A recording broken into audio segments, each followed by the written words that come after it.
Le trafic d'organes. Rien que ces mots, ça fait froid dans le dos. On imagine tout de suite des scénarios terribles, souvent inspirés de légendes urbaines. Mais aujourd'hui, on va regarder au-delà de ces mythes pour décrypter la réalité d'un système criminel bien plus complexe, tel que documenté par les sources. On commence par l'image que tout le monde a en tête. C'est presque un cliché de film d'horreur, non ? L'idée de se réveiller dans une baignoire remplie de glaçons, avec une cicatrice, et de découvrir qu'il manque un rein. Cette histoire, on l'a tous entendue.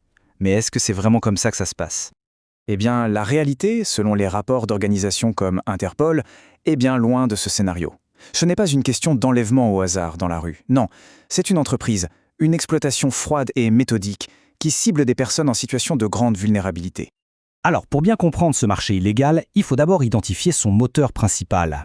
Et ce moteur, c'est une véritable crise sanitaire mondiale. Le manque criant d'organes disponibles pour les transplantations légales.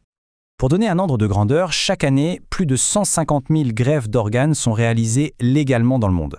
C'est un chiffre qui montre les avancées de la médecine, c'est certain, mais attention, ce chiffre cache une autre réalité. En fait, ces 150 000 greffes, ça représente moins de 10% des besoins réels à l'échelle mondiale. On a donc un fossé immense entre l'offre et la demande. Et cet écart, c'est une véritable mine d'or pour les organisations criminelles. Une mine d'or, le mot est faible. On parle de profits annuels qui sont estimés entre 840 millions et 1,7 milliard de dollars. C'est une somme colossale. Un marché noir extrêmement lucratif, qui se nourrit du désespoir de patients en attente d'une greffe et de l'exploitation des plus démunis. Il faut donc oublier l'image du kidnappeur qui agit seul. Ce qu'on observe, ce sont des réseaux criminels très organisés, souvent transnationaux, avec une chaîne d'acteurs où chacun a un rôle bien défini. Cette chaîne est très structurée. Il y a le recruteur, souvent quelqu'un de local, qui va utiliser les réseaux sociaux pour appâter ses cibles. Il y a le personnel médical complice, chirurgien, anesthésiste, sans qui rien ne serait possible, et au bout, les deux faces d'une même tragédie. La victime, jeune, pauvre, souvent un migrant, et le receveur, plus âgé, riche et prêt à tout pour survivre. Le plus fou, c'est que ce crime se passe souvent au grand jour, dans une clinique ou un hôpital. L'implication de professionnels de la santé donne une apparence de légalité à toute l'opération. C'est ce que les sources appellent un bouclier de légitimation. Ça rend le crime presque invisible, mais c'est aussi là que le réseau est le plus vulnérable. Maintenant, une question cruciale. Comment la justice s'attaque-t-elle à ce crime ? Et c'est là que les choses deviennent très complexes, surtout pour la personne dont l'organe a été prélevé. Il faut comprendre qu'il y a deux angles juridiques. Le premier, c'est la traite des êtres humains aux fins de prélèvement d'organes, ou THBOR. Ici, la loi se concentre sur l'exploitation de la personne. Le but, c'est le prélèvement d'organes, oui, mais le crime principal, c'est la traite. Dans ce cas, la personne est clairement considérée comme une victime. Le deuxième angle, c'est le trafic d'organes. Là, la loi se focalise sur l'organe lui-même. Sa vente, son transport, son implantation illégale. L'objet du crime, c'est l'organe, et pas forcément l'exploitation de l'individu. Et cette différence, elle a d'énormes conséquences. Voilà le point essentiel.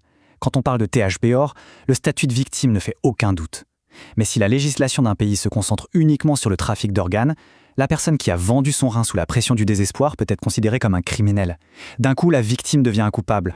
Et ça nous amène à ce qu'on appelle un paradoxe judiciaire. Pour la police, c'est souvent beaucoup plus simple de poursuivre une personne pour vente illégale d'un organe que de monter une enquête internationale complexe pour prouver la tromperie et démanteler tout un réseau.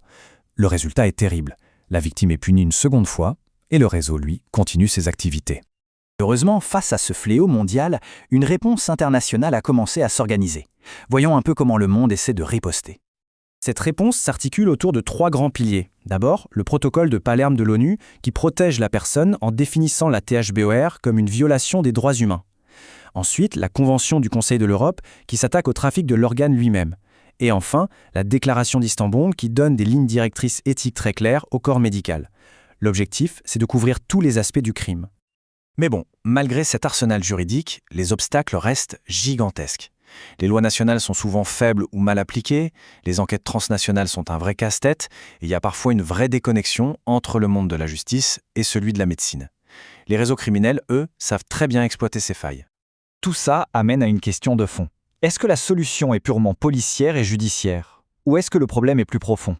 Tant qu'il y aura cet écart immense entre le besoin d'organes dans les pays riches et la misère dans les pays pauvres, ce marché noir trouvera un moyen d'exister. La vraie question, au final, c'est peut-être moins une question de crime que d'inégalité mondiale en matière de santé.